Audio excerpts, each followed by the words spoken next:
प्यारे विद्यार्थियों 10+1 बायोलॉजी की क्लास में एक बार फिर तुहाडा स्वागत है। बेटा अज असी स्टार्ट करन जा रहे हैं साडा 10+1 बायोलॉजी का unit number 3 cell the unit of life. इस यूनिट के विच बेटा असी सैल के नाल संबंधित तीन चैप्टर पढ़ांगे, जिहदे विच सब तो पहला साडा जो चैप्टर है दैट इज सैल स्ट्रक्चर। इस चैप्टर के विच असी सैल का जो स्ट्रक्चर है, सैल दियां ऑर्गेनाइज ने उन्हां बारे डिटेल दे विच पढ़ांगे। सैल दियां जिन्नियां भी ऑर्गेनाइज ने, ऑल्दो तुसीं 9th दी साइंस दे विच इन्हां सब बारे एक बार पढ़िया होया है, बट असी इत्थे +1 दे विच इन्हां नूं थोड़ा जिहा डिटेल दे विच जाके गल करांगे कि किहड़े-किहड़े सैल दे पार्ट हैगे ने, किहड़ियां-किहड़ियां ऑर्गेनाइज ने ते उस सैल दे विच की रोल प्ले कर रहीआं ने। तां इह साडा चैप्टर नंबर 8 होएगा। दैन बेटा इसे यूनिट का दूसरा पार्ट, दूसरा चैप्टर साडी बुक का चैप्टर नंबर 9 जो है दैट इज बायोमोलीक्यूल्स। इस चैप्टर के विच असीं पढ़ांगे कि सैल दे विच जिन्ने भी मॉलीक्यूल्स हैगे ने, लिविंग ऑर्गेनिजम्स दे विच जिहड़े मॉलीक्यूल्स ने, बायोमोलीक्यूल्स ने, वो किहड़े-किहड़े बायोमोलीक्यूल्स ने, उन्हां बायोमोलीक्यूल्स दा की स्ट्रक्चर है ते साडी बॉडी दे विच की फंक्शन परफॉर्म कर रहे हैं। तां इन्हां बायोमोलीक्यूल्स दे विच जिवें कार्बोहाइड्रेट्स ने, प्रोटीन्स ने, न्यूक्लिक एसिड है, इन्हां सारे बायोमोलीक्यूल्स दीयां पूरीआं डिटेल्स असीं अपने चैप्टर नंबर 8 दे विच पढ़ांगे। दैन जो साडा नैक्सट चैप्टर है इस यूनिट का चैप्टर 3 ते साडी बुक का chapter number 8 that is cell cycle and cell division. Cell divide किवें करदा है, सैल अपने वर्गे होर सैल किवें प्रोड्यूस कर सकता है, तो वो सैल का जिहड़ा पूरा साइकिल है, जिहड़ी उसकी डिवीजन हुंदी है, जिहदे विच असीं माइटोसिस ते मियोसिस दो तरह की डिवीजन पढ़ांगे, वो सब बेटा असीं अपने चैप्टर नंबर 10 दे विच पढ़ांगे, cell cycle and division. So ये साडा इस यूनिट का बेटा स्कोप रहने वाला है। अज असीं अपना चैप्टर नंबर 8 स्टार्ट करांगे ते आउण वाले दिनों दे विच लगातार तुहानूं इस यूनिट के लैक्चरस मिलणगे। सो बेटा तुसीं बहुत सारे बच्चे मेरे नाल ऑलरेडी साडे यूट्यूब चैनल लर्नर्स बोहा दे उत्ते जुड़े हुए हो। जिहड़े बच्चे पहली बारी लैक्चर वेख रहे हैं तो बेटा वो सारे बच्चे जो साडा यूट्यूब चैनल है लर्नर्स बोहा, इस लर्नर्स बोहा नूं बेटा तुसीं सबसक्राइब कर लो, ताकि जिन्ने भी लैक्चरस ने उन्हां दे नोटिफिकेशनस तुहानूं नाल दी नाल मिलदे रहे। इस तो अलावा बेटा क्योंकि कई बार की होंदा है कि तुहाडे कोल एक लैक्चर का लिंक पहुँच जाता है, उस तो बाद होर लैक्चर होंदे ने, उन्हां दे लिंक नहीं कई बार पहुँच पाउंदे, सानूं पता नहीं लगता। यूट्यूब चैनल ते जाने तो अगे पिछे लैक्चर पे होंदे, पता नहीं लगता। इस करके बेटा बैटर ये है, बेस्ट ये है कि तुसी बेटा जो मेरा WhatsApp ग्रुप बनया हुआ 9814558084 ते मैनूं मैसेज करके इस ग्रुप में ज्वाइन कर सकते हो। ये पूरे पंजाब दे विचों अलग-अलग डिस्ट्रिक्ट्स के बच्चे अटैच्ड हैगे ने। सो एक हैल्दी डिस्कशन भी असीं कर सकते हैं ते नाल नाल बेटा तुहानूं जिन्नी भी इन्फॉर्मेशन है, अपडेटेड इन्फॉर्मेशन जिन्ने भी लैक्चरस टाइम टू टाइम आउंदे ने, वो सारे लैक्चरस भी तुहानूं मिलते रहेंगे। सो इस प्रकार बेटा अपना एक आपस दे विच एक कम्युनिकेशन बनया रहूगा। सो बेटा हुण असीं स्टार्ट कर रहे हैं साडा अज दा चैप्टर नंबर 8 सैल स्ट्रक्चर। हाँ जी बेटा, सो स्टार्ट कर रहे हैं साडा अज दा टॉपिक। अज दा बेटा जो साडा टॉपिक है वो चैप्टर नंबर 8 का फर्स्ट टॉपिक है, जिस दे विच बेटा असीं मेनली स्टडी करांगे सैल थ्योरी बारे, तो इस तो बाद दे विच बेटा सैल का बेसिक की स्ट्रक्चर है and then 2 types of cell, prokaryotic cell and eukaryotic cell, इन्हां दोनों बारे बेटा असीं पढ़ना है। सो बेटा क्योंकि यह चैप्टर साडा सैल दे नाल रिलेटेड है, सैल के बारे सब तो पहला असीं बेटा एक इंट्रोडक्टरी पार्ट लैने, जनरली असीं जानने की कोशिश करते हैं कि सैल हैगा की है। बेटा तुसीं देखो तुहानूं इस फोटोग्राफ दे विच बहुत सारे ऑर्गेनिज्म दिखाई दे रहे हैं।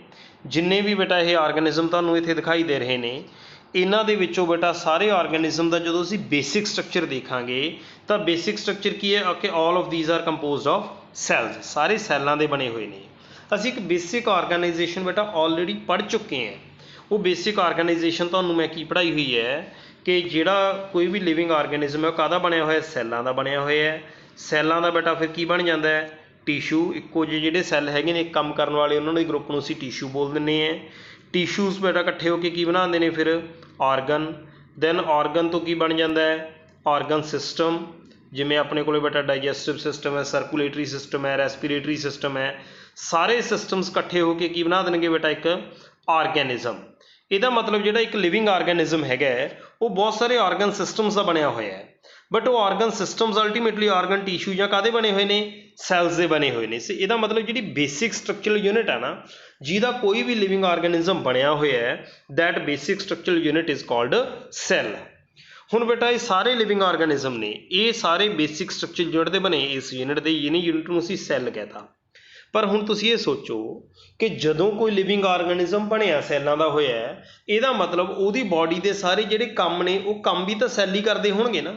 ਜਿੰਨੇ ਵੀ ਉਹਦੀ ਬਾਡੀ ਦੇ ਫੰਕਸ਼ਨਸ ਨੇ ਉਹਨਾਂ ਸਾਰੇ ਫੰਕਸ਼ਨਸ ਨੂੰ ਕੌਣ ਪਰਫਾਰਮ ਕਰ ਰਿਹਾ ਹੈ, ਸੈੱਲ ਹੀ ਤਾਂ ਪਰਫਾਰਮ ਕਰ ਰਿਹਾ, because body is ultimately made up of the cells. Building blocks ਜਿਹੜੇ ਸਾਡੇ ਹੈਗੇ ਨੇ ਕੀ ਨੇ, ਉਹ ਸੈਲਸ ਨੇ। ਇਹਦਾ ਮਤਲਬ ਬੇਟਾ ਅਸੀਂ ਇਹ ਗੱਲ ਕਹਾਂਗੇ ਕਿ ਜਿਹੜੇ ਸੈਲਸ ਹੈਗੇ ਨੇ ਉਹ ਸੈੱਲ ਇੱਕ ਫੰਡਾਮੈਂਟਲ ਯੂਨਿਟ ਹੈ, ਸਟਰਕਚਰਲ ਯੂਨਿਟ ਹੈ, as well as this is the functional unit.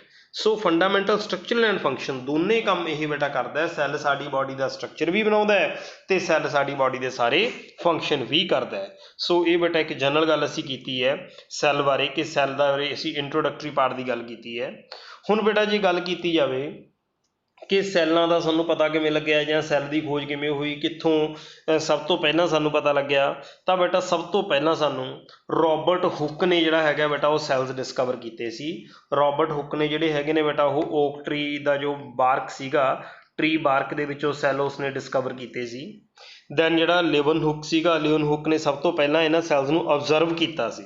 ਸੋ ਜੇ ਤਾਂ ਬੇਟਾ ਗੱਲ ਹੋਵੇ ਕਿ ਹੂ ਡਿਸਕਵਰਡ ਸੈੱਲ, ਫਿਰ ਤਾਂ ਤੁਸੀਂ ਰੋਬਰਟ ਹੁੱਕ ਦੀ ਗੱਲ ਕਰਨੀ ਹੈ, ਤੇ ਜੇ ਹੋਵੇ ਕਿ ਕਿਹਨੇ ਸੈੱਲ ਨੂੰ ਸਭ ਤੋਂ ਪਹਿਲਾਂ ਡਿਸਕ੍ਰਾਈਬ ਕੀਤਾ ਤਾਂ ਤੁਸੀਂ ਬੇਟਾ ਇਹ ਵੀ ਲਿਵਨ ਹੁੱਕ ਦੀ ਗੱਲ ਕਰਨੀ ਹੈ। ਇਹਨੇ ਸਭ ਤੋਂ ਪਹਿਲਾਂ ਸੈੱਲ ਨੂੰ ਆਬਜ਼ਰਵ ਕੀਤਾ ਤੇ ਉਸਨੂੰ ਡਿਸਕ੍ਰਾਈਬ ਕੀਤਾ। ਤਾਂ ਇਹ ਬੇਟਾ ਜਿਹੜਾ ਹੈਗਾ ਸੈਲਸ ਦੀ ਡਿਸਕਵਰੀ ਬਾਰੇ ਆ ਗਿਆ। ਇਸ ਤੋਂ ਬਾਅਦ ਦੇ ਵਿੱਚ ਬੇਟਾ ਜੇ ਅਸੀਂ ਦੇਖੀਏ ਕਿ ਜਿਵੇਂ ਜਿਵੇਂ ਹੋਰ ਐਡਵਾਂਸਮੈਂਟ ਹੋਈ ਸਾਡੇ ਕੋਲੇ, ਜਿਵੇਂ ਸਾਡੇ ਕੋਲ ਮਾਈਕਰੋਸਕੋਪ ਆ ਗਈ, ਤੁਸੀਂ ਲਾਈਟ ਮਾਈਕਰੋਸਕੋਪ ਯੂਜ਼ ਕਰਦੇ ਹੋ, ਕੰਪਾਊਂਡ ਮਾਈਕਰੋਸਕੋਪ ਯੂਜ਼ ਕਰਦੇ ਹੋ ਲੈਬ ਦੇ ਵਿੱਚ, ਤੇ ਜਾਂ ਇਹ ਇਲੈਕਟ੍ਰੋਨ ਮਾਈਕਰੋਸਕੋਪ ਹੈ। ਜਿਵੇਂ ਜਿਵੇਂ ਇਹਨਾਂ ਦੇ ਵਿੱਚ ਡਿਸਕਵਰੀ ਬੇਟਾ ਐਡਵਾਂਸਮੈਂਟ ਹੋਈ ਤਾਂ ਇਹਨਾਂ ਚੀਜ਼ਾਂ ਨੇ ਕਰਨਾ ਕੀ ਹੈ, ਇਹਨਾਂ ਨੇ ਮਾਈਕਰੋਸਕੋਪਿਕ ਪਾਰਟੀਕਲਸ ਨੂੰ ਵੇਖਣਾ ਹੈ, ਕਿਉਂਕਿ ਸੈੱਲ ਮਾਈਕਰੋਸਕੋਪਿਕ ਹੈ, ਸਾਨੂੰ ਨੇਕਡ ਆਈ ਨਾਲ ਤਾਂ ਵਿਖਾਈ ਨਹੀਂ ਦਿੰਦਾ। ਇਹਦਾ ਮਤਲਬ ਇੱਕ ਸੈੱਲ ਦੇ ਅੰਦਰ ਕੀ ਕੁਝ ਪਿਆ ਹੈ। ਅਸੀਂ ਇੱਕ ਸੈੱਲ ਦਾ ਸਟਰਕਚਰ ਬਣਾ ਲਿਆ ਕਿ ਸੈੱਲ ਦਾ ਸਟਰਕਚਰ ਹੈ, ਇਸ ਸੈੱਲ ਦੇ ਵਿੱਚ ਅੰਦਰ ਕੀ ਪਿਆ, ਨਿਊਕਲੀਅਸ ਪਿਆ ਜਾਂ ਬਹੁਤ ਸਾਰੀਆਂ ਆਰਗੈਨਲੀਜ਼ ਪਈਆਂ ਨੇ ਹੋਰ। ਇਹ ਸਾਰਾ ਜਿਹੜਾ ਸੈੱਲ ਦਾ ਸਾਨੂੰ ਬੇਸਿਕ ਸਟਰਕਚਰ ਹੈ, ਇਹਨਾਂ ਆਰਗੈਨਲੀਜ਼ ਦੀ ਇਨਫੋਰਮੇਸ਼ਨ ਹੈ, ਇਹ ਸਾਰੀ ਇਨਫੋਰਮੇਸ਼ਨ ਬੇਟਾ ਕਿਹਦੀ ਡਿਸਕਵਰੀ ਤੋਂ ਬਾਅਦ ਮਿਲੀ, ਜਿਵੇਂ ਜਿਵੇਂ ਸਾਡੀ ਐਡਵਾਂਸਮੈਂਟ ਹੋਈ ਇਹਨਾਂ ਮਾਈਕਰੋਸਕੋਪਸ ਦੇ ਵਿੱਚ, ਤਾਂ ਇਹਨਾਂ ਦੀ ਐਡਵਾਂਸਮੈਂਟ ਦੇ ਨਾਲ ਨਾਲ ਸਾਨੂੰ ਸੈੱਲ ਦੇ ਹੋਰ ਸਟਰਕਚਰ ਜਾਂ ਸੈੱਲ ਦੀਆਂ ਆਰਗੈਨਲੀਜ਼ ਬਾਰੇ ਵੀ ਪਤਾ ਲੱਗਿਆ। ਤਾਂ ਬੇਟਾ ਜਿਵੇਂ ਜਿਵੇਂ ਸਾਡੀ ਐਡਵਾਂਸਮੈਂਟ ਹੋਈ, ਸਾਨੂੰ ਮਾਈਕਰੋਸਕੋਪਸ ਦਾ ਪਤਾ ਲੱਗਿਆ, ਅਸੀਂ ਆਪਣੇ ਸੈੱਲ ਦੇ ਜੋ ਸਟਰਕਚਰ ਹੈਗਾ ਬੇਟਾ ਇਸ ਨੂੰ ਹੋਰ ਜ਼ਿਆਦਾ ਐਕਸਪਲੋਰ ਕੀਤਾ, ਤਾਂ ਸਾਡੇ ਸਾਇੰਟਿਸਟ ਨੇ ਸੈੱਲ ਦੀ ਨੇਚਰ ਨਾਲ ਰਿਲੇਟਡ, ਸੈੱਲ ਕਿਵੇਂ ਕੰਮ ਕਰਦਾ ਹੈ, ਕਿਵੇਂ ਸੈੱਲ ਦੀ ਆਰਗੇਨਾਈਜੇਸ਼ਨ ਹੈ, ਇਹਦੇ ਨਾਲ ਰਿਲੇਟਡ ਥਿਊਰੀਜ਼ ਪ੍ਰਪੋਜ਼ ਕੀਤੀਆਂ, ਜਿਹਦੇ ਵਿੱਚੋਂ ਬੇਟਾ ਸਭ ਤੋਂ ਜ਼ਿਆਦਾ ਇੰਪੋਰਟੈਂਟ ਹੈ ਸੈੱਲ ਥਿਊਰੀ ਵਿਚ is given by Schleiden and Swann. So Schleiden ਅਤੇ ਸਵਾਨ ਦੀ ਜੋ ਥਿਊਰੀ ਹੈਗੀ ਹੈ ਬੇਟਾ, ਇਸ ਥਿਊਰੀ ਦੇ ਵਿੱਚ ਇਹਨਾਂ ਨੇ ਕੀ ਕੁਝ ਦੱਸਿਆ। ਇਹਦੇ ਵਿੱਚ ਬੇਟਾ ਜਿਹੜਾ ਇਹ ਸ਼ਲੀਡਨ ਸਾਇੰਟਿਸਟ ਹੈਗਾ ਇਹ ਬੋਟਨਿਸਟ ਸੀਗਾ, ਬੋਟਨੀ ਦੀ ਸਟੱਡੀ ਕੀਤੀ ਹੈ, ਤੇ ਜਿਹੜੇ ਸਵਾਨ ਹੈਗੇ ਨੇ ਇਹ ਜੋਲੋਜਿਸਟ ਹੈ, ਇਹਨਾਂ ਨੇ ਜੋਲੋਜੀ ਦੀ ਸਟੱਡੀ ਕੀਤੀ ਹੈ। ਕਹਿਣ ਦਾ ਮਤਲਬ ਇਹਨਾਂ ਨੇ ਪਲਾਂਟਸ ਤੇ ਇਹਨਾਂ ਨੇ ਐਨੀਮਲਸ ਦੀ ਸਟੱਡੀ ਕੀਤੀ ਹੈ। ਤਾਂ 1838 ਦੇ ਵਿੱਚ ਬੇਟਾ 1838 ਦੇ ਵਿੱਚ ਸ਼ਲੀਡਨ ਜਿਹੜਾ ਕਿ ਇੱਕ ਜਰਮਨ ਦਾ ਬੋਟਨਿਸਟ ਹੈ, ਜਰਮਨ ਦੇ ਵਿੱਚ ਇੱਕ ਸਾਇੰਟਿਸਟ ਹੈਗਾ ਸੀ ਬੇਟਾ, ਉਹਨਾਂ ਨੇ ਬਹੁਤ ਸਾਰੇ ਪਲਾਂਟਸ ਨੂੰ ਓਬਜ਼ਰਵ ਕੀਤਾ, ਤੇ ਪਲਾਂਟਸ ਨੂੰ ਓਬਜ਼ਰਵ ਕਰਕੇ ਉਹਨਾਂ ਨੇ ਇਹ ਗੱਲ ਵੇਖੀ ਕਿ ਜਿੰਨੇ ਵੀ ਪਲਾਂਟਸ ਹੈਗੇ ਨੇ ਜਾਂ ਪਲਾਂਟ ਦਾ ਕੋਈ ਟਿਸ਼ੂ ਹੈਗਾ ਉਹ ਸਾਰਾ ਸੈੱਲਾਂ ਦਾ ਬਣਿਆ ਹੋਇਆ ਹੈ। ਸਾਰਾ ਮਤਲਬ ਕਿ ਇੱਕ ਬਿਲਡਿੰਗ ਬਲੌਕਸ ਦਾ ਬਣਿਆ ਹੋਇਆ, ਉਹ ਕਿਹਨੇ, ਸੈੱਲ ਨੇ। ਉਹਨਾਂ ਸੈੱਲ ਦੇ ਸਟਰਕਚਰ ਦੇ ਵਿੱਚ ਥੋੜ੍ਹਾ ਬਹੁਤ ਉਹਨਾਂ ਨੇ ਸਟਰਕਚਰ ਦੇ ਵਿੱਚ ਡਿਫਰੈਂਸ ਜ਼ਰੂਰ ਓਬਜ਼ਰਵ ਕੀਤਾ।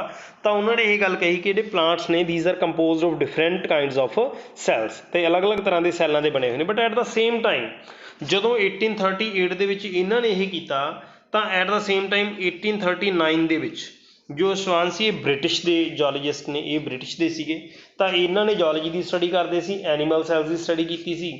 ਤਾਂ ਇਹਨਾਂ ਨੇ ਐਨੀਮਲ ਸੈਲਸ ਦੀ ਸਟੱਡੀ ਕਰਦੇ ਕਰਦੇ ਇਹ ਅਬਜ਼ਰਵ ਕੀਤੀ ਗੱਲ ਬੇਟਾ ਕਿ ਜਿਹੜੇ ਜਿੰਨੇ ਵੀ ਸੈਲਸ ਹੈਗੇ ਨੇ ਉਹ ਸਾਰੇ ਸੈਲਸ ਦੇ ਬਾਹਰ ਇੱਕ ਕਵਰਿੰਗ ਹੈਗੀ ਹੈ, ਉਸ ਕਵਰਿੰਗ ਦੇ ਨਾਲ ਉਹ ਬਾਹਰੋਂ ਕਵਰਡ ਹੈਗੇ ਨੇ, ਅਤੇ ਉਸ ਕਵਰਿੰਗ ਨੂੰ ਅੱਜ ਜਿਵੇਂ ਅਸੀਂ ਪਲਾਜ਼ਮਾ ਮੈਂਬਰੇਨ ਦਾ ਨਾਮ ਦਿੰਦੇ ਹਾਂ।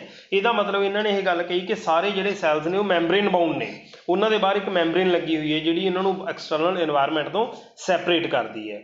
ਤਾਂ ਬੇਟਾ ਇਹਨਾਂ ਦੀ ਜਿਹੜੀ ਥਿਊਰੀ ਹੈਗੀ ਹੈ, ਇਸ ਦੇ ਬੇਸ 'ਤੇ ਇਹਨਾਂ ਨੇ ਜੋ ਹਾਈਪੋਥਸਿਸ ਦਿੱਤਾ कि जिन्ने भी प्लांट्स ते एनीमल्स ने, क्योंकि इन्होंने प्लांट्स की गल कर ली, इन्होंने एनीमल्स की गल कर ली, कि जिन्ने भी प्लांट्स ते एनीमल्स है ने बेटा these are composed of cells, वो सारे कादे बने हुए ने बेटा, वो सैल्स ਦੇ बने हुए ने। ਤਾਂ देखो ਇੱਥੇ ਜਿਹੜਾ ਹੈਗਾ बेटा ਆਪਣੇ ਕੋਲੇ ਦਿੱਤਾ ਵੀ ਹੈ 1838 ਦੇ ਵਿੱਚ ਇਹਨਾਂ ਨੇ ਜਿਹੜਾ ਅਬਜ਼ਰਵ ਕੀਤਾ बेटा ਪਲਾਂਟਸ ਬਾਰੇ, ਤੇ 1839 ਦੇ ਵਿੱਚ ਸਵਾਨ ਜਿਹੜੇ ਕਿ ਆਪਣੇ ਕੋਲੇ ਜਰਮਨ ਦੇ ਜਿਹੜੇ ਕਿ ਆਪਣੇ ਕੋਲੇ ਬ੍ਰਿਟਿਸ਼ ਜੀਓਲੋਜਿਸਟ ਹੈਗੇ ਨੇ, ਉਹਨਾਂ ਨੇ बेटा ਇਹ ਗੱਲ ਅਬਜ਼ਰਵ ਕੀਤੀ ਕਿ ਜਿਹੜੇ ਸੈਲਸ ਹੈਗੇ ਨੇ ਐਨੀਮਲ ਸੈਲਸ ਨੇ ਉਹ ਸਾਰੇ ਕੀ ਨੇ बेटा ਉਹ ਮੈਂਬਰੇਨ ਬਾਉਂਡ ਆਰਗੈਨਲੀਜ਼ ਹੈਗੀਆਂ ਨੇ। ਸੋ ਇਸ ਤਰੀਕੇ ਨਾਲ बेटा ਇਹਨਾਂ ਨੇ ਇੱਕ ਥਿਊਰੀ ਪ੍ਰਪੋਜ਼ ਕੀਤੀ, ਜਿਸ ਥਿਊਰੀ ਨੂੰ ਅਸੀਂ ਕੀ ਨਾਮ ਦਿੰਦੇ ਹਾਂ बेटा cell theory.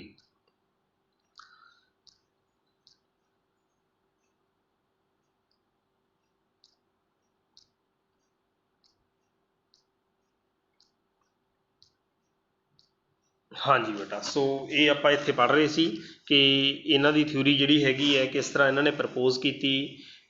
They reported that cells had the thin outer layer plasma membrane, जिन्हों हुण असी प्लाज्मा मैंबरेन कहने, at that time it was not known as plasma membrane. तो उन्होंने बेटा जिहड़ा हैगा फिर प्लांट सैल की गल की कि सैल्स जिहड़े हैगे ने सैल वॉल नाल कवर्ड हैगे ने, तो ये इन्हां दी बेटा सैल थ्योरी सीगी। तो इन्हां ने सैल थ्योरी जिहड़ी हैगी है बेटा उसके बेस ते हाइपोथेसिस की दिता कि जिन्ने भी प्लांट ते एनीमल सैल्स है ने these are composed of cells and products of cells. तो बेटा जी मैं ये तुहानूं पढ़ा रहा ना इत्थों, तुसीं जिहड़ी अपनी NCERT की बुक है, पंजाब स्कूल एजुकेशन बोर्ड वाली बुक है, तुसीं उत्थों पढ़ोगे बिल्कुल एग्जैक्टली सेम लाइना, उत्थों वर्डिंग भी मैं सेम चुकी है ताकि तुहानूं जिहड़ा हैगा समझना सौखा लगे बेटा, बिल्कुल उत्थों लाइना चक के ये लिखियां होईयां ने। इस करके जिवें तुसीं बुक दे विच पढ़ोगे तुहानूं बिल्कुल यही लाइना मिलणगीआं ते तुसीं ईजीली इस चैप्टर नूं बेटा समझ सकोगे। तो इस तो बाद दे विच बेटा हुण रडोल्फ वर्च्यू की गल आउंदी है। इन्हों ने बेटा सैल थ्योरी तो देती सी श्लीडन ते श्वान ने, तो बट इन्हों की थ्योरी इस गल नूं नहीं एक्सप्लेन कर सकी सी कि जिवें मान लो अपने कोले एक सैल हैगा कि एक सैल है, उस सैल की डिवीजन होगी, उस तो नवे सैल बन गए, जां असीं कहने कि लिविंग जिहड़ा ऑर्गेनिज्म है बरते टाइम तो उहदे कोले नंबर ऑफ सैल्स घट होंदे ने, बाद च नंबर ऑफ सैल्स बहुत ज़्यादा वध जांदे ने। इहदा मतलब कि पुराने सैल्स तो नवे सैल्स किवें बनदे ने जां नवे सैल्स अपने आप बनदे ने कि प्री एग्जिस्टिंग सैल्स तो आउंदे ने, इस बारे कुछ नहीं सी दस सके। तो इहदे बारे बेटा फिर रडोल्फ वर्च्यू ने 1855 दे विच, देखो पहला वाली गल सी जिहड़ी ओह सीगी 1838 एंड 1839 दी, बट जिहड़ी ये गल है बेटा ये गल आ रही है 1855 1855 दे विच जाके सानू बेटा इन्हां ने दस्सिया कि जिन्ने भी सैल्स हैगे ने these come from the pre existing cell, मतलब कि पहला एक सैल होगा तो उस सैल तो ही जिहड़े हैगे ने बेटा वो नवे सैल्स जिहड़े वो बन गए। तो इस लई ओमनिस सैलूला ये जिहड़ी टर्म यूज़ की गई है, मतलब कि जिहड़े सैल्स ने all of these cells are formed from pre existing cells, सारे जिहड़े प्री एग्जिस्टिंग सैल्स तो बनते होंगे। तो इन्हां दे बेस ते बेटा असी सैल थ्योरी नूं हुण एक फाइनल शेप दे विच लिआए। तो सैल थ्योरी की जो फाइनल शेप है वो मैं तुहानूं 2 पॉइंट दसूँगा, दोनों पॉइंट की ने कि all living organisms are composed of cells and products of cells. जिहड़ी आ गल है बेटा तो श्लीडन ते श्वान ने दसती सी, ते दूसरी गल रडोल्फ वर्च्यू की ऐड करती कि all cells arise from pre existing cell. So जे तुहानूं 1 या 2 नंबर का क्वेश्चन सैल थ्योरी से पूछा जाता तुसीं आ 2 पॉइंट दसने ने। 2 पॉइंट सीधे की ने, सिंपल की ने भी जिन्ने भी लिविंग ऑर्गेनिजम्स ने वो सारे सैलों के बने हुए ने, ते दूजी गल कि जिन्ने भी सैल्स ने वो प्री एग्जिस्टिंग सैल्स तो बनते, मतलब कि पहला कोई सैल होगा उस सैल की डिवीजन तो बाद दे विच नवां सैल बनूगा। तो ये सी बेटा गल सैल थ्योरी की। हुण सैल थ्योरी की गल करन तो बाद दे विच बेटा असीं सैल दे बारे एक ओवरव्यू लैने हैं कि सैल का किस तरह का स्ट्रक्चर होऊगा, सैल दे विच किहड़े-किहड़े ऑर्गेनलीज बेटा होणगीआं उहदी असीं गल करदे हैं। तो सब तो पहला बेटा सैल जिहड़ा हैगा उस सैल दे विच एक फ्लूइड फिल्ड हैगा सैल, मैंबरेन बाउंड ऑर्गेनली असीं ऑलरेडी दसता कि इस तरह नाल एक मैंबरेन बाउंड ऑर्गेनली है, इनू प्लाज्मा मैंबरेन कहने हैं। तो ये विच सारा एक सैमी फ्लूइड मैट्रिक्स है, जिहड़ा सैमी फ्लूइड मैट्रिक्स बेटा इस दे विच प्रेजेंट है, इसनूं असीं की बोलते हैं साइटोप्लाज्म। सो सैल दे विच की प्रेजेंट है बेटा साइटोप्लाज्म, पहली गल असीं ये देखी। दूसरा होर सैल दे विच की कुछ है बेटा, सैल दे कोले बेटा राइबोसोम्स होणगे, ये मैंबरेन बाउंड ऑर्गेनलीज नहीं हैगियां बट ये प्लाज्मा मैंबरेन दे विच पईयां ने बेटा। सो क्लोरोप्लास्ट, माइटोकॉन्ड्रिया ते जिहड़े हैगे ने बेटा ये रफ एंडोप्लाज्मिक रेटिकुलम वगैरह हैगे ने, ये सारी जिहड़ियां बेटा ऑर्गेनलीज हैगियां ने, ये ऑर्गेनलीज भी सैल दे विच प्रेजेंट होणगियां।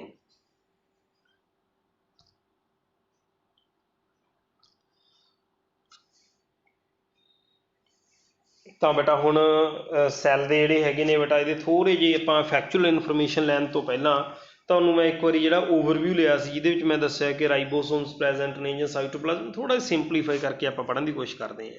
ਸਿੰਪਲੀਫਾਈ ਕਰਕੇ ਕੀ ਹੈ ਬੇਟਾ ਕਿ ਇਸ ਤਰ੍ਹਾਂ ਦਾ ਸਟਰਕਚਰ ਹੈ ਇੱਕ ਸੈੱਲ, ਇਹਦੇ ਬਾਹਰ ਇੱਕ ਮੈਂਬਰੇਨ ਪਈ ਹੈ ਜਿਹਨੂੰ ਅਸੀਂ ਕੀ ਬੋਲਾਂਗੇ ਬੇਟਾ, ਪਲਾਜ਼ਮਾ ਮੈਂਬਰੇਨ। ਸੋ ਇਹ ਤਾਂ ਹੋਊਗੀ ਸਾਰਿਆਂ ਦੇ ਵਿੱਚ। ਉਸ ਤੋਂ ਬਾਅਦ ਚ ਬੇਟਾ ਸਾਰਾ ਵਿੱਚ ਪਿਆ ਸਾਈਟੋਪਲਾਜ਼ਮ, ਤਾਂ ਸੈਂਟਰ ਦੇ ਵਿੱਚ ਬੇਟਾ ਪ੍ਰੈਜ਼ੈਂਟ ਹੋਊਗਾ ਨਿਊਕਲੀਅਸ। ਜੇ ਤਾਂ ਨਿਊਕਲੀਅਸ ਦੇ ਬਾਹਰ ਆਹ ਇੱਕ well defined nuclear membrane present ਹੈ ਜਿਵੇਂ ਮੈਂ ਬਣਾਈ ਹੈ, ਫਿਰ ਤਾਂ ਉਹ ਸੈੱਲ ਬੇਟਾ ਯੂਕੈਰੀਓਟਿਕ ਸੈੱਲਸ ਹੋਣਗੇ।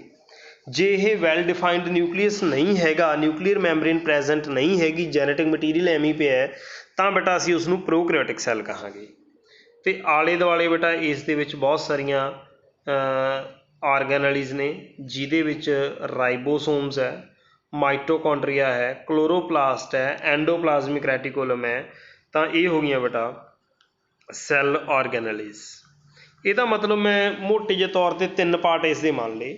ਐਕਸਟਰਨਲ ਪਲਾਜ਼ਮਾ ਮੈਂਬਰੇਨ ਹੈ, ਵਿੱਚ ਸਾਰਾ ਸਾਈਟੋਪਲਾਜ਼ਮ ਹੋ ਗਿਆ ਜਿਹਦੇ ਵਿੱਚ ਸੈੱਲ ਆਰਗੈਨਲੀਜ਼ ਆ ਗਈਆਂ, ਤੇ ਇੱਕ ਹੀ ਪ੍ਰੈਜ਼ੈਂਟ ਹੋ ਗਿਆ ਇਹਦੇ ਵਿੱਚ, ਨਿਊਕਲੀਅਸ ਪ੍ਰੈਜ਼ੈਂਟ ਹੋ ਗਿਆ।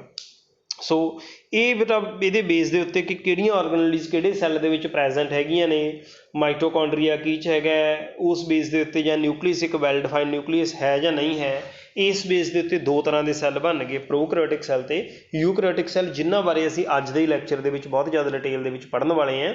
ਬਟ ਇੱਥੇ ਇੱਕ ਮੈਂ ਤੁਹਾਨੂੰ ਇੱਕ ਓਵਰਵਿਊ ਦਿੱਤਾ, ਇੱਕ ਜਨਰਲ ਗੱਲ ਕੀਤੀ ਹੈ ਕਿ ਯੈਸ ਇਸ ਤਰੀਕੇ ਨਾਲ ਬੇਟਾ ਕਿ ਸੈੱਲ ਆਰਗੈਨਲੀਜ਼ ਹੁੰਦੀਆਂ ਨੇ, ਅਤੇ ਸੈੱਲ ਆਰਗੈਨਲੀਜ਼ ਦੇ ਨਾਲ ਇੱਕ ਨਿਊਕਲੀਅਸ ਪ੍ਰੈਜ਼ੈਂਟ ਹੈ ਅਤੇ ਬਾਹਰ ਇੱਕ ਪਲਾਜ਼ਮਾ ਮੈਂਬਰੇਨ ਪ੍ਰੈਜ਼ੈਂਟ ਹੈ। ਦੈਨ ਬੇਟਾ ਕੁਛ ਕੁ ਫੈਕਚੁਅਲ ਇਨਫੋਰਮੇਸ਼ਨ ਜੇ ਅਸੀਂ ਗੱਲ ਕਰੀਏ, ਸੈੱਲ ਜਿਹੜੇ ਹੁੰਦੇ ਨੇ, ਸੈੱਲ ਦੀ ਬੇਟਾ ਜਿਹੜੀ ਸਾਈਜ਼ ਹੈ, ਸ਼ੇਪ ਹੈ, ਐਕਟੀਵਿਟੀਜ਼ ਨੇ, ਉਹ ਬਹੁਤ ਜ਼ਿਆਦਾ ਵੇਰੀ ਕਰਦੀਆਂ ਨੇ। ਸਾਡੇ ਕੋਲ ਬਹੁਤ ਛੋਟਾ ਸੈੱਲ ਵੀ ਹੋ ਸਕਦਾ ਹੈ, ਜਿਵੇਂ ਜਿਹੜਾ ਸਮੋਲੈਸਟ ਸੈੱਲ ਜਿਹੜਾ ਹੈਗਾ ਬੇਟਾ ਉਹ PPL ਪਲੂਰੋ ਨਮੂਨੀਆ ਲਾਈਕ ਸੈੱਲ ਜਾਂ ਮਾਈਕੋਪਲਾਜ਼ਮ ਇਸ ਨੂੰ ਅਸੀਂ ਬੋਲ ਦਿੰਦੇ ਹਾਂ। ਇਹ 0.3 ਮਾਈਕਰੋਮੀਟਰ ਹੈ ਲੈਂਥ ਦੇ ਵਿੱਚ, ਇਹ ਬਹੁਤ ਜ਼ਿਆਦਾ ਛੋਟਾ ਹੈਗਾ ਬੇਟਾ। ਤਾਂ ਦੂਜੇ ਪਾਸੇ ਜੇ ਦੇਖਿਆ ਜਾਵੇ ਸਾਡੇ ਕੋਲ ਬਹੁਤ ਵੱਡੇ ਸੈੱਲ ਵੀ ਹੈਗੇ ਨੇ, ਲਾਰਜੈਸਟ ਸੈੱਲ ਜਿਵੇਂ ਆਸਟ੍ਰਿਚ ਜਿਹੜਾ ਹੈਗਾ ਬੇਟਾ, ਸ਼ਤਰਮੁਰਗ ਹੈ, ਉਸ ਦਾ ਅੰਡਾ ਜਿਹੜਾ ਹੈਗਾ, ਉਹਦਾ ਅੰਡਾ ਵੀ ਦੇਖੋ ਇੱਕ ਸਿੰਗਲ ਸੈੱਲ ਹੈ, ਤਾਂ ਉਸ ਦਾ ਜਿਹੜਾ ਐਗ ਹੈਗਾ ਬੇਟਾ ਉਹ ਸਿੰਗਲ ਸੈੱਲ ਹੈ, ਤਾਂ ਉਹ ਲਾਰਜੈਸਟ ਹੋ ਗਿਆ ਆਪਣੇ ਕੋਲੇ। ਤਾਂ ਇੱਥੇ ਦੇਖੋ ਦੋਨੇ ਦਿਖਾਏ ਹੋਏ ਨੇ, ਇਹ ਆਪਣੇ ਕੋਲੇ ਮਾਈਕੋਪਲਾਜ਼ਮ ਹੋ ਗਿਆ, ਇਹ ਜਿਹੜਾ ਹੈਗਾ ਐਗ ਆਫ ਆਸਟ੍ਰਿਚ ਹੋ ਗਿਆ, ਇੱਕ ਸਮਾਲੈਸਟ ਹੋ ਗਿਆ ਅਤੇ ਕੀ ਹੋ ਗਿਆ, ਲਾਰਜੈਸਟ। ਦੈਨ ਬੇਟਾ ਲੌਂਗੈਸਟ ਦੇਖਿਆ ਜਾਵੇ ਤਾਂ ਜਿਹੜੇ ਸਾਡੇ ਨਰਵ ਸੈੱਲ ਨੇ ਬਾਡੀ ਦੇ ਵਿੱਚ, ਜਿਵੇਂ ਆਹ ਨਰਵ ਸੈੱਲਸ ਹੈਗੇ ਨੇ, ਜਿਹੜੇ ਨਿਊਰੋਨਸ ਜਿਹਨਾਂ ਨੂੰ ਅਸੀਂ ਬੋਲਦੇ ਹਾਂ, ਇਹ ਸਾਰੇ ਕੀ ਨੇ ਬੇਟਾ, ਇਹ ਲੌਂਗੈਸਟ ਹੁੰਦੇ ਨੇ। ਦੈਨ ਜਿਹੜਾ ਸਾਈਜ਼, ਬੈਕਟੀਰੀਆ ਦੇ ਸਾਈਜ਼ ਦੀ ਗੱਲ ਕਰੀਏ, ਬੈਕਟੀਰੀਆ ਵੀ ਤਾਂ ਹੁਣ ਇੱਕ ਸੈੱਲ ਹੀ ਹੈ, ਸਿੰਗਲ ਸੈੱਲ ਹੀ ਹੈ, 3 to 5 ਮਾਈਕਰੋਮੀਟਰ ਇਸ ਦਾ ਸਾਈਜ਼ ਹੁੰਦਾ ਹੈ। ਸੋ ਇਹਦਾ ਮਤਲਬ ਬੇਟਾ ਜਿਹੜਾ ਹੈਗਾ ਕਿ ਸੈੱਲ ਦੇ ਸਾਈਜ਼ ਦੇ ਵਿੱਚ, ਸੈੱਲ ਦੀ ਸ਼ੇਪ ਦੇ ਵਿੱਚ ਬਹੁਤ ਜ਼ਿਆਦਾ ਵੇਰੀਏਸ਼ਨ ਹੈਗੀ ਹੈ। ਇਸ ਦਾ ਸਾਈਜ਼ ਛੋਟਾ ਵੀ ਹੋ ਸਕਦਾ, ਬਹੁਤ ਵੱਡਾ ਵੀ ਹੋ ਸਕਦਾ, ਇਸ ਦੀ ਸ਼ੇਪ ਵੀ ਬੇਟਾ ਅਲੱਗ-ਅਲੱਗ ਹੋ ਸਕਦੀ ਹੈ। ਜਿਵੇਂ ਅਸੀਂ ਬੈਕਟੀਰੀਅਲ ਸੈੱਲ ਹੈ, ਬੈਕਟੀਰੀਅਲ ਸੈੱਲ ਹੁਣ 3 to 5 ਮਾਈਕਰੋਮੀਟਰ ਦੱਸਤਾ, ਤੁਸੀਂ ਦੇਖੋਗੇ ਅਗਲੀ ਸਲਾਈਡ 'ਚ ਆਪਾਂ ਦੇਖਾਂ ਕਿ ਇਹਨਾਂ ਦੀ ਸ਼ੇਪ ਵੀ ਅਲੱਗ-ਅਲੱਗ ਤਰ੍ਹਾਂ ਦੀ ਹੁੰਦੀ ਹੈ। ਦੈਨ ਆਪਣੇ ਕੋਲੇ RBCs ਨੇ, RBCs ਨੇ ਜਿਹੜੀਆਂ ਬੇਟਾ ਉਹ 7 ਮਾਈਕਰੋਮੀਟਰ ਉਸ ਦਾ ਡਾਇਆਮੀਟਰ ਜਿਹੜਾ ਹੈਗਾ ਬੇਟਾ ਹਿਊਮਨ RBCs ਦਾ ਹੁੰਦਾ ਹੈਗਾ। ਤਾਂ ਇਹ ਵੀ ਚੀਜ਼ ਜਿਹੜੀ ਹੈਗੀ ਇਹਦੇ ਵਿੱਚ ਦੱਸੀ ਹੋਈ ਹੈ ਕਿ ਇਸ ਤਰੀਕੇ ਨਾਲ ਇਹ ਅਲੱਗ-ਅਲੱਗ ਤਰ੍ਹਾਂ ਦੀ ਵੇਰੀਏਸ਼ਨ ਸੈੱਲ ਦੇ ਵਿੱਚ ਹੋ ਸਕਦੀ ਹੈ। ਨੈਕਸਟ ਬੇਟਾ ਆਪਣੇ ਕੋਲ ਕੀ ਹੈ ਕਿ ਜਿਹੜੀ ਸੈੱਲ ਦੀ ਸ਼ੇਪ ਹੈ, ਸੈੱਲ ਦੀ ਸ਼ੇਪ ਕੋਈ ਫਿਕਸਡ ਸ਼ੇਪ ਨਹੀਂ ਹੈਗੀ ਵੀ ਸਾਰੇ ਸੈੱਲ ਇੱਕੋ ਜਿਹੇ ਹੋਣਗੇ। ਜਿਵੇਂ ਜੋ ਤੁਸੀਂ ਡਾਇਗਰਾਮ ਬਣਾਉਣੇ ਹੋ ਸਾਰੇ ਸੈੱਲ ਇਹੋ ਜਿਹੇ ਬਣਾ ਦਿੰਦੇ ਹੋ, ਸੈੱਲ ਦੀ ਸ਼ੇਪ ਕੋਈ ਫਿਕਸ ਨਹੀਂ ਹੁੰਦੀ ਬੇਟਾ। ਤੁਸੀਂ ਦੇਖੋ 2 ਐਕਸਪੈਰੀਮੈਂਟ ਜਨਰਲੀ ਆਮ ਹੀ ਆਪਾਂ ਕਰਦੇ ਹਾਂ, ਛੋਟੀਆਂ ਕਲਾਸਾਂ 'ਚ ਕੀਤੇ ਹੋਣਗੇ। ਇੱਕ ਤਾਂ ਆਪਾਂ ਉਹ ਕਰਦੇ ਹੁੰਦੇ ਹਾਂ, ਅਨੀਅਨ ਦੀ ਜਿਹੜੀ ਲੇਅਰ ਲੈ ਕੇ ਬੇਟਾ ਉਹ ਮਾਈਕਰੋਸਕੋਪ 'ਤੇ ਸਟਰਕਚਰ ਦੇਖਦੇ ਹਾਂ, ਉਹਦੇ ਸੈੱਲ ਅਸੀਂ ਵੇਖਦੇ ਹਾਂ ਕਿ ਕਿਵੇਂ ਇੱਕ ਦੂਜੇ ਨਾਲ ਟਾਈਟਲੀ ਪੈਕਡ ਬੇਟਾ ਸਟਰਕਚਰ ਪ੍ਰੈਜ਼ੈਂਟ ਹੁੰਦੇ ਨੇ, ਹੈਕਸਾਗਨਲ ਜੇ ਸੈੱਲ ਪ੍ਰੈਜ਼ੈਂਟ ਹੁੰਦੇ ਨੇ। ਇੱਕ ਤੁਸੀਂ ਚੀਕ ਸੈੱਲਸ ਦੀ ਸਲਾਈਡ ਬਣਾ ਕੇ ਦੇਖੀ ਹੋਊਗੀ। ਤਾਂ ਇਸ ਪ੍ਰਕਾਰ ਬੇਟਾ ਜਿਹੜੇ ਸੈੱਲਸ ਹੁੰਦੇ ਨੇ ਇਹ, ਇਹਨਾਂ ਦੋਨਾਂ ਸੈੱਲਸ ਦੀ ਸ਼ੇਪ ਤੁਸੀਂ ਅਲੱਗ-ਅਲੱਗ ਵੇਖੀ ਹੋਊਗੀ। ਉਸੇ ਪ੍ਰਕਾਰ ਹੀ ਬੇਟਾ ਸੈੱਲ ਦੀ ਜਿਹੜੀ ਫੰਕਸ਼ਨ ਹੈ, ਉਸ ਫੰਕਸ਼ਨ ਦੇ ਬੇਸ 'ਤੇ ਸੈੱਲ ਦੀ ਸ਼ੇਪ ਅਲੱਗ-ਅਲੱਗ ਹੋ ਸਕਦੀ ਹੈ। ਡਿਸਕ ਲਾਈਕ ਵੀ ਹੋ ਸਕਦੇ ਨੇ, ਕੋਲਮਨਰ ਵੀ ਹੋ ਸਕਦੇ ਨੇ, ਕਿਊਬ ਵਰਗੇ ਵੀ ਹੋ ਸਕਦੇ ਨੇ, ਥਰੈਡ ਲਾਈਕ ਵੀ ਹੋ ਸਕਦੇ ਨੇ, ਜਾਂ ਇਰੈਗੂਲਰ ਜੇ ਵੀ ਹੋ ਸਕਦੇ ਨੇ। ਸੋ ਇਸ ਤਰ੍ਹਾਂ ਬੇਟਾ ਅਲੱਗ-ਅਲੱਗ ਤਰ੍ਹਾਂ ਦੇ ਜਿਹੜੇ ਸੈੱਲ ਹੋ ਸਕਦੇ ਨੇ। ਤਾਂ ਇਹ ਸਾਰੇ ਤਰ੍ਹਾਂ ਦੀਆਂ ਸੈੱਲ ਦੀਆਂ ਜੋ ਸ਼ੇਪਸ ਦਿਖਾਈਆਂ ਹੋਈਆਂ, ਬਟ ਬੇਸਿਕਲੀ ਤੁਹਾਨੂੰ ਮੈਂ ਦੱਸਿਆ ਕਿ ਸੈੱਲ ਨੂੰ ਅਸੀਂ 2 ਕੈਟਾਗਰੀਜ਼ ਦੇ ਵਿੱਚ ਵੰਡਾਂਗੇ, ਇੱਕ ਪ੍ਰੋਕੈਰੀਓਟਿਕ ਸੈੱਲ ਅਤੇ ਇੱਕ ਯੂਕੈਰੀਓਟਿਕ ਸੈੱਲ। ਸੋ ਸਾਡਾ ਜਿਹੜਾ ਨੈਕਸਟ ਟੌਪਿਕ ਮੇਨ ਰਹਿਣ ਵਾਲਾ ਉਹ ਇਹੀ ਹੈ, that is prokaryotic cell and eukaryotic cell. ਅੱਜ ਦੇ ਇਸ ਲੈਕਚਰ ਦੇ ਵਿੱਚ ਬੇਟਾ ਅਸੀਂ ਪ੍ਰੋਕੈਰੀਓਟਿਕ ਸੈੱਲ ਦਾ ਸਟਰਕਚਰ ਪੜਾਂਗੇ। ਪ੍ਰੋਕੈਰੀਓਟਿਕ ਸੈੱਲ ਕਿਹੜੇ ਹੈਗੇ ਆ ਬੇਟਾ? ਸਭ ਤੋਂ ਪਹਿਲਾਂ ਤਾਂ ਤੁਸੀਂ ਦੇਖੋ ਕਿ ਦੋ ਜਿਹੜੀਆਂ ਇਹ ਟਰਮਸ ਯੂਜ਼ ਕੀਤੀਆਂ ਜਾਂਦੀਆਂ ਨੇ, ਪ੍ਰੋਕੈਰੀਓਟਿਕ ਤੇ ਦੂਸਰਾ ਹੈ ਬੇਟਾ ਯੂਕੈਰੀਓਟਿਕ। ਜਿਹੜਾ ਵਰਡ ਕੈਰੀਓਟਿਕ ਵਰਡ ਹੈਗਾ ਨਾ, ਇਹ ਨਿਊਕਲੀਅਸ ਤੋਂ ਲਿਆ ਗਿਆ, ਇਹਦਾ ਮਤਲਬ ਨਿਊਕਲੀਅਸ ਹੈ। ਯੂ ਦਾ ਮਤਲਬ ਹੁੰਦਾ ਟਰੂ, मतलब कि ये ट्रू न्यूक्लीयस है, एक वैल डिफाइंड न्यूक्लीयस प्रेजेंट है, वो तो है यूकैरियोटिक। प्रोकैरियोटिक दे विच प्रो का मतलब prior to the formation of, karyotic का मतलब न्यूक्लीयस। जो प्रॉपरली न्यूक्लीयस नहीं बनया, न्यूक्लीयस के एक मैमब्रेन बाउंड जी मैमब्रेन्स नहीं लगियां हुई, तो उन्होंने सैल्स में असीं की कह देंगे बेटा प्रोकैरियोटिक सैल्स कह देंगे। तो दो तरह के सैल अपने को हो सकते हैं, prokaryotic cell and eukaryotic cell. अज इन्हों के प्रोकैरियोटिक सैल का स्ट्रक्चर ही आप पढ़ना है।